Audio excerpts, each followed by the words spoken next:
Dr. Vinay Dalan, Dr. Arifin, Dr. Saleh Talik, Dr. Faisal, Dr. Suravit Ari, Kun Samat, my sister Kun Dara,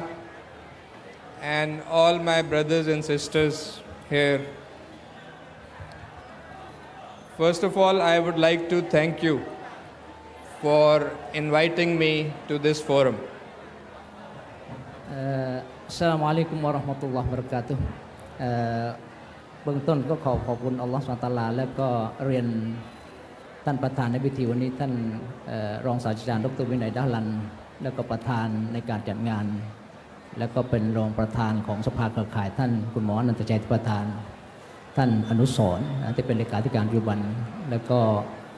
คุณสามารถบุญทราทิพย์ท่านดร.สรวุฒิอารีแล้วก็ท่านนายกสมาคมมิตรภาพไทยปากีสถานแล้วก็แขกผู้มีเกียรติพี่น้องมุสลิมินมุสลิมที่เคารพรักทุกท่านนะครับท่านเองรู้สึกดีใจแล้วก็ขอบคุณที่เชิญท่านมาร่วมงานในวันนี้นะครับ Yes I am greatly honored to be with you today, and I must congratulate all the organizers of the Muslim Thai Fair. ท่านรู้สึกเป็นเกียรติอย่างยิ่งเนี่ยที่ได้มาร่วมงานในวันนี้แล้วก็ขอแสดงความยินดีกับความสำเร็จของ organizer ผู้จัดงานวันนี้ที่จัดงานไทยแฟร์ที่ประสบความสำเร็จอย่างยิ่งนะครับ I think this is a very commendable initiative, and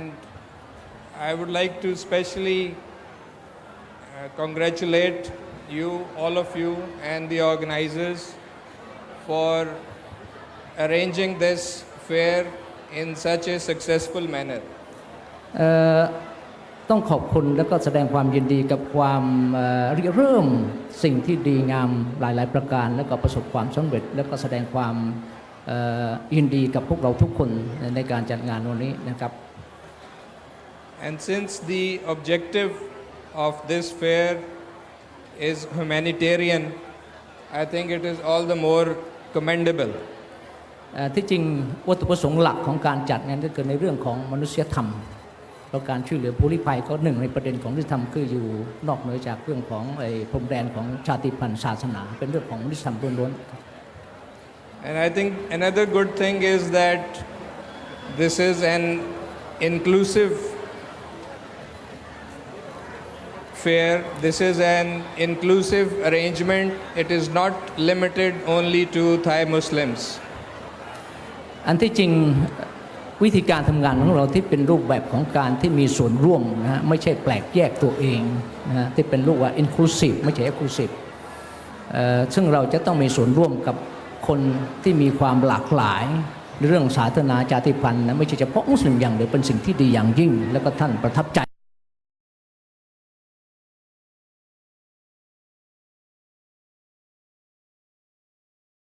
To be informed that there are other people,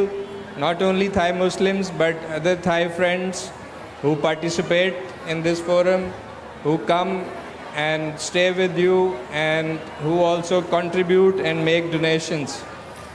เขารู้สึกภาคภูมิใจและก็ดีใจที่ได้รับการบอกกล่าวว่าในงานนี้น่ะมีคนที่ไม่ใช่มุสลิมมาเป็นทั้งวิทยากรมาพูดมาร่วมงานมาร่วมบริจาคซึ่งเป็นปรากฏการณ์ที่ดีมากๆนะที่เราทุกคนควรความภาคภูมิใจนะครับในความสำเร็จอันนี้ครับ I think this is in the true spirit of the Islamic traditions and Islamic teachings. มันเป็นส่วนหนึ่งของวัฒนธรรมอารยธรรมอิสลามนะซึ่งเราไม่ใช่เราเป็นคนที่จะต้องนำมาเรื่องที่ว่าความเมตตาแก่สรรพสิ่งทั้งหลายไม่ใช่แยกแปลกแยกตัวเองเลยครับ So today I have been asked to talk about the state of Muslim Ummah. วันนี้ผมได้รับการเชิญและก็กำหนดหัวข้อให้พูดเรื่องของสถานการณ์ของประชาชาติมุสลิมในปัจจุบัน Now this is a topic that remains under constant review and continuing discussion. ซึ่งหัวข้อนี้เป็นหัวข้อที่จะต้องมีการอะไรนะทบทวนทำความเข้าใจแล้วอยู่ในวงการที่จะต้องพูดคุยกันตลอดเป็นสม่ำเสมอนะฮะเป็นประเด็นที่น่าสนใจจะต้องพูดคุยอยู่อย่างต่อเนื่องนะครับ This is understandable since this is an evolving situation. Continue more. However, on the whole, when we analyze in recent history, the situation is not very encouraging as regards the Muslim world. อันที่จริงประเด็นนี้เนี่ยประเด็นที่เราจะต้องมาอะไรนะมาทำความเข้าใจอย่างมากในเรื่องประวัติศาสตร์ต่างๆเหล่านี้นะเพราะมันเป็นสิ่งที่อะไรท้าทายเราอย่างมากในการแก้ปัญหาสถานภาพของพี่น้องมุสลิมในปัจจุบันนะครับ So you can look at it from any angle, whether it is a question of political influence or military capability or economic power or technology, education, development, even sports. We are lagging behind in most of the fields. คือฐานภาพของประชาชาติมุสลิมปัจจุบันถ้าเราพิจารณาในมิติต่างๆมุมมองต่างๆนะไม่ว่าจะเป็นเรื่องของฐานภาพทางการเมืองก็ดีนะอิทธิพลทางการเมืองของเราก็ดีเนี่ยศักยภาพทางการทหารเรื่องของกำลังของเรื่องของเศรษฐกิจหรือเรื่องของการศึกษาเรื่องการพัฒนาเราด้านหลังเราด้อยกว่าประเทศอื่นๆอย่างมากในประชาชาติมุสลิมซึ่งเราจะต้องมาแก้ปัญหาเรื่องนี้เป็นเรื่องหลักนะครับ So I think it is not surprising that we find that the Muslim world is not able to effectively protect and promote its interests. ดังนั้นไม่ใช่การแปลกเลยที่เราจะเห็นว่าประเทศมุสลิมหรือประชาชาติมุสลิมนะเราไม่สามารถที่จะปกป้องหรือสนับสนุนผลประโยชน์มุสลิมอย่างมีประสิทธิภาพเพราะความอ่อนแอเหล่านี้นะครับ And we find that we are mostly on the defensive, and there are challenges which confront the Muslim countries as well as the Muslim populations around the world. ดังนั้นเราก็กลายเป็นคนที่ไม่ใช่เชิงรุกเป็นเชิงรับต้องรับมาแก้ปัญหาตลอดนะในเหตุการณ์ต่างๆที่เกิดขึ้นอันที่จริงเราควรที่จะเปลี่ยนแปลงสถานการณ์ของการท้าทายนะมันเป็นสิ่งท้าทายนะที่เผชิญหน้าของประเทศมุสลิมต่างๆแล้วก็มันเป็นสิ่งที่อะไรนะเป็นสิ่งที่ประชาชาติมุสลิมต่างๆจะต้องมาคิดหาทางในการที่จะก้าวข้ามสิ่งท้าทายเหล่านี้นะครับ I think we need to have a clear understanding of the reasons for this state of affairs. We should objectively assess our strengths and weaknesses, and we should have a strategic vision of how we can convert the challenges into opportunities for the betterment of the Muslim world. ผมคิดว่านะมันเป็นความจำเป็นอย่างยิ่งที่เราจะต้องความเข้าใจสถานภาพของมุสลิมเนี่ยมีสาเหตุมาจากอะไรนะครับซึ่งเราจะต้องสามารถที่จะวิเคราะห์ถึงจุดแข็งและจุดอ่อนของเรานะว่าเรามีจุดอ่อนจุดแข็งอย่างไรแล้วก็เราควรจะมี strategic vision วิสัยทัศน์ที่เป็นยุทธศาสตร์นะวิสัยทัศน์ที่เป็นยุทธศาสตร์แล้วก็สามารถจะเปลี่ยนจากภัยคุกคามแล้วเป็นโอกาสแล้วก็จะต้องหาโอกาสในการที่สร้างให้เกิดสิ่งที่ดีงามในประชาชาติมุสลิมของเรานะในสิ่งที่เราจะหวังแล้วก็ท้าทายที่ต้องก้าวข้ามนะครับ And doing all this will require a collective and comprehensive effort. ทั้งหมดนี้จำเป็นต้องการความร่วมมือนะฮะพลังของการร่วมพลังต่างๆความพยายามต่างๆนะ And the success of that effort, in my view, would depend on some fundamental elements. ซึ่งในสิ่งเหล่านี้มันจำเป็นต้องมีอะไรปัจจัยพื้นฐานนะฮะในการที่จะก้าวข้ามแล้วเนี่ยจำเป็นต้องมีปัจจัยพื้นฐานนะครับ I think the first and foremost among them is the need for a genuine and committed leadership that is ready and willing to defend and promote the interests of the Muslim world. ประการแรกที่สุดในการที่ก้าวข้ามความท้าทายเหล่านี้ที่เป็นปัญหาของประชาชาติมุสลิมก็คือการจะต้องมีผู้นำเราขาดผู้นำที่อะไรที่ชาญฉลาดและทุ่มเทเสียสละในการที่จะปกป้องนะฮะ ปกป้องเรื่องผลประโยชน์แล้วก็สนับสนุนผลประโยชน์ของประชาชาติมุสลิมนี่คือประการหลักจะต้องมีผู้นำที่มีความเชี่ยวชาญฉลาดและก็ชี้เน้นแล้วก็จะต้องมีความคอมมิตเต็ดจะต้องทุ่มเทเสียสละในการที่ปกป้องผลประโยชน์ไม่ใช่ของส่วนตัวของอุมมะห์นะครับ Secondly, we must strengthen our unity and solidarity. ประการที่สองก็คือการที่เราจะต้องผนึกกำลังของความเป็นเอกภาพพระดอนภาพของมุสลิมอันนี้เป็นสิ่งที่ปัญหาทั้งในสังคมย่อยสังคมใหญ่ระดับโลกจะทำอย่างไรให้ประชาชาติมุสลิมเรานะรวมตัวเป็นความเป็นปึกแผ่นเป็นเอกภาพเป็นพระดอนภาพนะครับ We should overcome our differences and we should use the OIC, the Organization of Islamic Cooperation, more effectively to project and promote the interests of the Islamic world. เราจะต้องก้าวข้ามความแตกต่างเล็กน้อยนะที่ทำให้เกิดความแตกแยกของเรานั้นแล้วก็จะต้องใช้บทบาทของ AEC ครั้งหนึ่งก็คือ Organization of Islamic Conference นะที่เป็นที่ประชุมของประเทศมุสลิมทั้งหมดนะให้มีบทบาทในการที่จะทำการสนับสนุนผลประโยชน์นะของประชาชาติมุสลิมนะครับ Third point, we must have an open, reformist and forward-looking approach. เราต้องการแนวความคิดที่เปิดและก็การปฏิรูปนะเราต้องการนักปฏิรูปนะที่เชิงปฏิรูปเกิดการเปลี่ยนแปลงขึ้นมานะครับ And we should compete with the best in the world in the field of education, science and technology and sports. และสิ่งสำคัญก็คือการที่เราจะต้องแข่งขันในการที่เร่งรีบในการพัฒนาการศึกษาของเรานะไม่ว่าจะเป็นเรื่องของไอ้ไซน์เรื่องของเทคโนโลยีเนี่ยให้ล้ำหน้า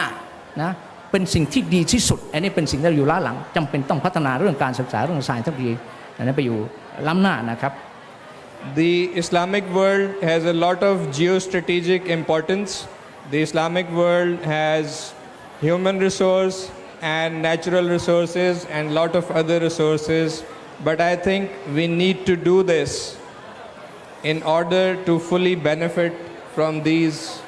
resources. อันที่จริงอัลลอฮ์ก็ได้ประทานให้แก่เราเรื่องของภูมิยุทธศาสตร์นะที่สำคัญตำแหน่งที่ตั้งของเรา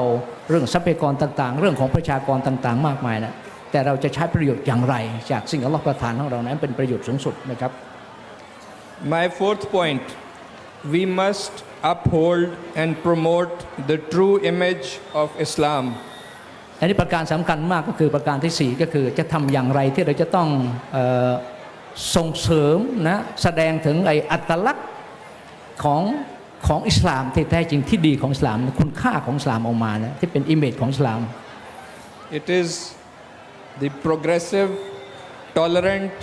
and humane Islam, the champion of human rights and fundamental freedoms and the enabler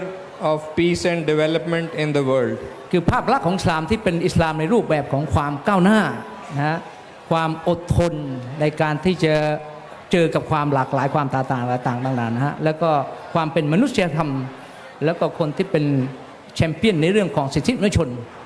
ไม่ใช่คนไม่มีประเทศมุสลิมไปหาเรื่องสิทธิมนุษยชนไม่ได้เป็นแชมเปี้ยนนะคนที่นำในเรื่องของ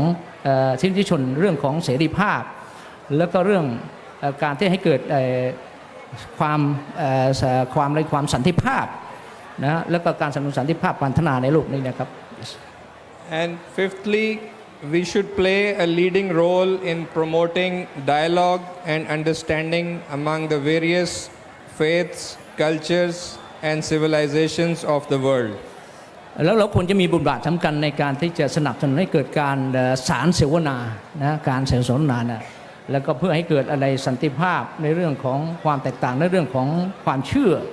เรื่องของอารยธรรมเรื่องวัฒนธรรมแล้วก็เรื่องของอารยธรรมต่างๆนะครับ And I think one more important point, and I think this is very important to note here, I would like to say that Muslims all over the world, they should present themselves as the law-abiding citizens of the state they live in. ประการสำคัญประการหนึ่งก็คือเราจะต้องให้ความสำคัญกับว่ามุสลิมไปอยู่ที่ไหนจะต้องเคารพกฎกติกาหรือกฎหมายประเทศนั้น เป็นประชากรที่ไม่ใช่คนฝ่าฝืนกฎหมายไม่ใช่เป็นคนที่เคารพในกฎกติกาของสังคมหรือกฎหมายของประเทศนั้นนะครับ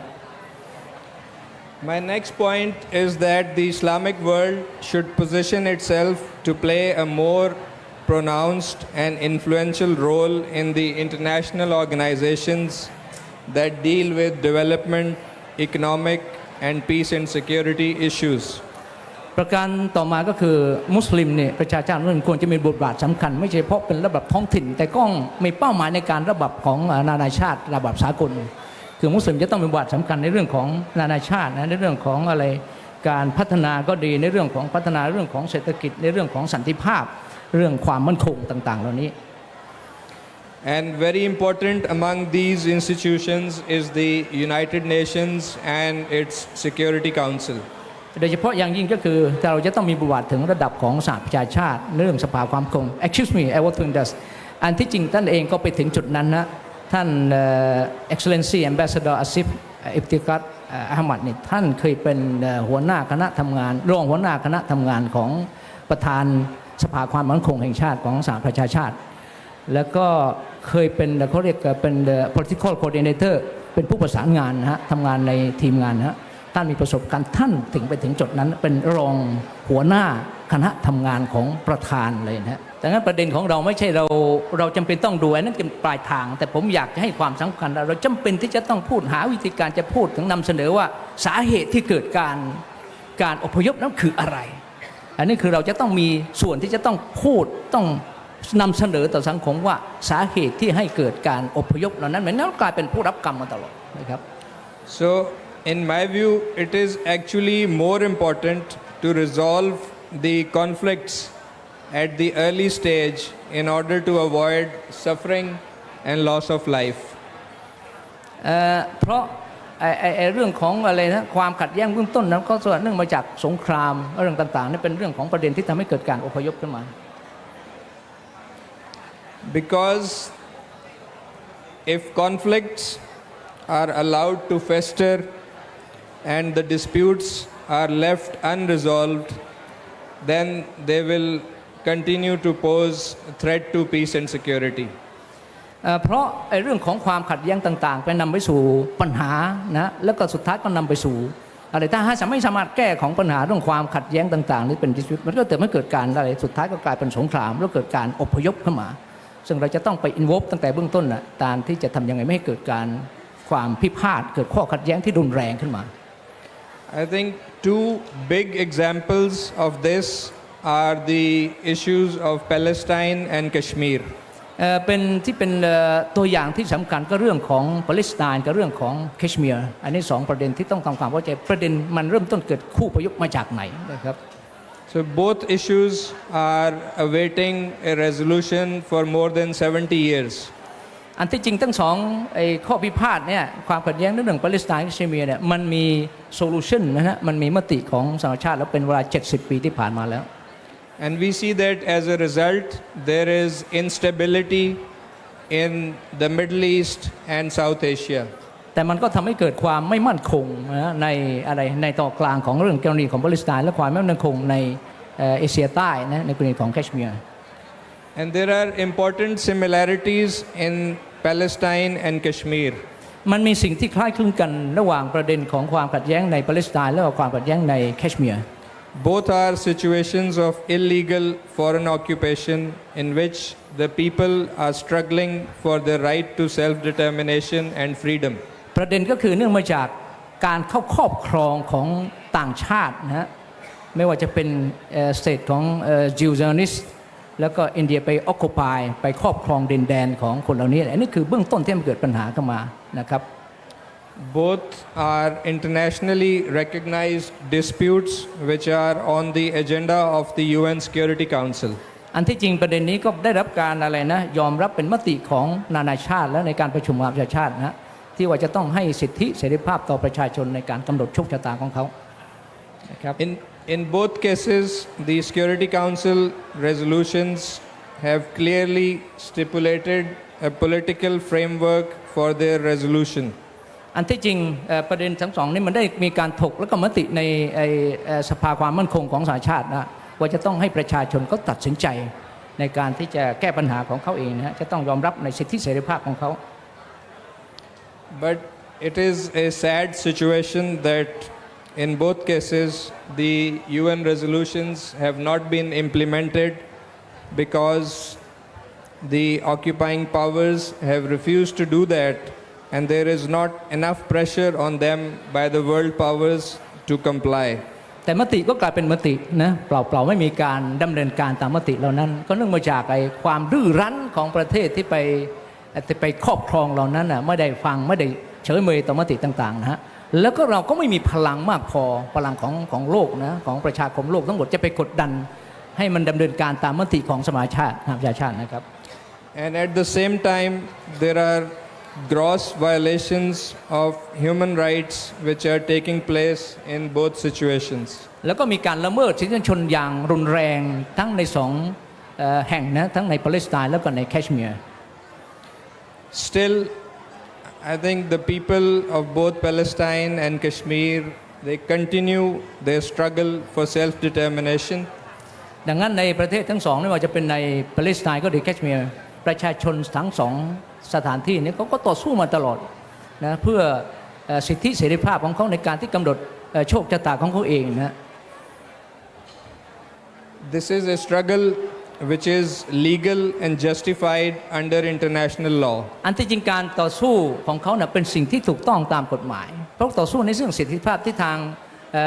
สภาความมั่นคงของสหชาติได้มีมติแล้วยอมรับแล้วเขาเรียกร้องในสิ่งที่ควรจะได้จากการที่ได้ตกลงไว้โลกได้ตกลงเพื่อให้เขานั้นเป็นเรื่องที่ไม่ได้ผิดกฎหมายเป็นเรื่องที่เป็นตามกฎหมายสากลนะครับ So in the case of Kashmir, the UN Security Council resolutions clearly state that the final disposition of the state of Jammu and Kashmir will be decided by the people of Kashmir through the democratic method of a free and impartial plebiscite or referendum to be organized by the United Nations. ซึ่งมติของสภาความมั่นคงของสหประชาชาติก็คือจะต้องให้ประชาชนชาวแคชเมียร์เนี่ยเขาตัดสินใจในมติของเขาเองเป็นประชามตินะว่าเขาจะเลือกที่จะทำอย่างไรนะเป็นมติของเขาการตัดสินใจตามกระบวนการประชาธิปไตยโดยที่สหประชาชาติจะต้องเป็นองค์กรที่ไปดูแลให้เกิดการดำเนินการประชามติขึ้นมานะครับ So this was a commitment and a promise by the United Nations and the international community and by both India and Pakistan that it will be the people of Kashmir who will decide their future. ซึ่งสิ่งนี้เนี่ยเป็นสิ่งที่ได้ตกลงกันในสหประชาชาติแล้วบรรดาพวกอะไรนะเขาเรียกว่าโลกทั้งหมดนะได้ยอมรับในสิ่งนี้แล้วก็เพื่อให้ประชาชนชาวแคชเมียร์ได้ตัดสินใจอนาคตของเขาเองว่าเขาจะเอาอย่างไรนะครับ So basically the people of Kashmir are only asking for the fulfillment of their promise. ดังนั้นสิ่งที่ประชาชนชาวแคชเมียร์เรียกร้องเป็นสิ่งที่มันเรียกร้องตามสิทธิที่ควรจะได้นะตามที่เขาได้ตกลงกันไว้ในสหประชาชาตินะครับ And their voice for freedom cannot be suppressed by use of force and human rights violations. ดังนั้นสิ่งที่เขาเรียกร้องนั้นไม่สามารถไปกดดันด้วยความอายุติธรรมด้วยความโหดร้ายทารุณในการกดขี่ข่มเหงนะฮะละเมิดสิทธิของมนุษยชนนะครับ I think imprisoning the entire population, denying access to media and human rights organizations, and imposing a communications blackout cannot hide the tragedy of Kashmir from the international community. ดังนั้นสิ่งที่ดำเนินการทั้งหมดนะที่ไปริดรอนสิทธิละเมิดสิทธิมนุษยชนในการในเรื่องสิทธิเสรีภาพในการดำเนินการของเขาในเรื่องของสื่อสารต่างๆนะในการใช้ชีวิตเนี่ยมันเป็นสิ่งที่จะไม่สามารถที่จะปิดบังการกระทำที่ละเมิดสิทธิชนต่อประชาชนชาวแคชเมียร์นะครับในปัจจุบัน We think it is the responsibility of the international community to uphold justice and human rights in Kashmir and to play its role in a peaceful resolution of this dispute. ดังนั้นเป็นหน้าที่ของพี่น้องมุสลิมแล้วก็ในสังคมประชาคมโลกทั้งหมดที่จะต้องดำเนินการในการที่กดดันแล้วก็ดำเนินการต่างๆเพื่อให้เกิดมติแล้วนี่ดำเนินการนะเพื่อให้ประชาชนชาวเมียนมีสิทธิเสรีภาพ ตามที่ควรจะได้รับนะครับ And I think this resolution has to be in accordance with the UN resolutions and the wishes of the Kashmiri people. ซึ่งประเด็นก็คือมติของสหประชาชาตินี้จะต้องเป็นไปตามความต้องการของประชาชนชาวแคชเมียร์ Finally, I would say that the world today is faced with a number of challenges of poverty, development, climate change, human rights, and peace and security. More. And we need a cooperative global environment of tolerance and mutual understanding, an environment which is free of domination and conflict in order to face these challenges and to collectively work for a better, more peaceful and prosperous world for the future generations. ดังนั้นโลกทุกวันนี้เนี่ยกำลังเผชิญกับสิ่งท้าทายมากมายนะไม่ว่าจะเป็นเรื่องของความยากจนจะเป็นเรื่องของการพัฒนาจะเรื่องของอะไรภาวะที่ว่าโลกร้อนนะฮะเรื่องของละเมิดสิทธิชนเรื่องของสันติภาพเรื่องของความปลอดภัยความมั่นคงของโลกและเรื่องสิ่งเหล่านี้ทั้งหมดเราต้องการความร่วมมือนะฮะเพื่อให้เกิดสภาพแวดล้อมที่ดีในโลกทั้งหมดนะฮะแล้วเราจะต้องทำให้เกิดความอดทนความมีอะไรนะความยืดหยุ่นความเข้าใจที่ดีซึ่งกันและกันทำให้เกิดอะไรนะเกิดอะไรการความเสรีภาพในการดำเนินการต่างๆตามสิทธิมนุษยชนในการที่ทั้งหมดนี้เพื่อที่จะเผชิญหน้ากับสิ่งท้าทายต่างๆนั้นเราจำเป็นที่จะต้องร่วมมือกันทำงานเพื่อสิ่งที่ดีกว่าแล้วก็เราหวังในการที่จะเห็นสังคมโลกนี้สังคมที่มีความสงบสุขสงบที่ความพัฒนารุ่งเรืองนะเพื่อจะเป็นอะไรนะสักขีพยานสิ่งที่เป็นอะไรสิ่งที่งามสำหรับมอบหมายแก่รุ่นลูกหลานของเราต่อไปอนาคตเราเนี่ยเป็นสิ่งที่เราขอดุอาแล้วก็เราจะต้องมีบทบาทสำคัญในการดำเนินการให้มันเป็นจริงตามวัตถุประสงค์ของเรา yes Thank you. I think the Islamic world should get ready and should equip itself to be able to play this role as a part of the international community. ทั้งหมดนี้คือโลกมุสลิมประชามุสลิมจะต้องเตรียมความพร้อมในการที่จะประดับให้ประชาชนประชาชาติเขาเป็นคนที่มีศักยภาพมีความพร้อมในการที่จะนำสิ่งเหล่านี้ให้มานะไม่ใช่เฉพาะทำให้สำหรับมุสลิมอย่างเดียวแต่ให้เกิดสำหรับโลกทั้งหมดเป็นโลกที่น่าอยู่โลกที่มีการพัฒนาอย่างไม่หยุดยั้งโลกที่มีสันติภาพโลกที่มีความเจริญรุ่งเรืองและความมั่นคงเราเป็นส่วนสำคัญในการที่จะต้องดำเนินการและเตรียมความพร้อมของเราพัฒนาพวกเราให้เต็มศักยภาพอินชาอัลเลาะห์ตะอาลาครับ I think we have to do this in order to live up to the big name of the big religion that we follow. สิ่งนี้เราจะต้องทำให้เรื่องของไอ้คุณค่าความดีงามอิสลามนั้นมันเป็นสิ่งที่เป็นจริงขึ้นมาอินชาอัลเลาะห์ตะอาลาครับ This is our collective duty as the members of the Muslim Ummah. Thank อัน you นี้ very เป็น much. ภาระที่ร่วมกันของเราทั้งหมดในฐานะที่เป็นประชาชาติมุสลิมร่วมกันอัลฮัมดุลิลละห์ครับ Thank you. Thank you Thank you. ละตัฟิสสลามุอะลัยกุมวะเราะห์มะตุลลอฮิวะบะเราะกาตุฮ์ครับ